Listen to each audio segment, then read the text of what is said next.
Ready to unlock the full power of TapTap Send and send money safely worldwide? Let's dive into how to verify your TapTap Send account for ultimate security and access to all features. First, open the TapTap Send app on your phone. You'll likely see a notification prompting you to verify your account, or you can usually find the verification option within your account settings, often under Profile or a similar tab. Tap on the appropriate option and you'll be guided through the verification process. You'll need to provide some basic information, such as your full name, the same as it appears on your official documents, date of birth, and address. Double-check this information for accuracy, as consistent details are key.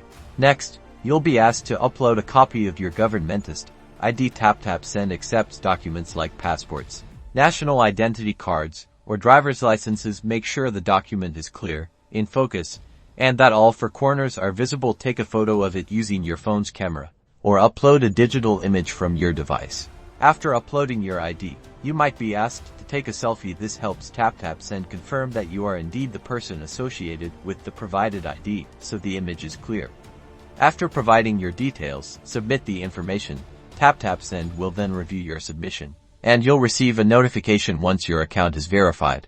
The verification process usually takes a few minutes to a day, but it's essential for securing your transactions and ensuring you can send money without any limits. Once verified, you're all set to enjoy the full capabilities of TapTap Send, sending money with peace of mind. #account verification #security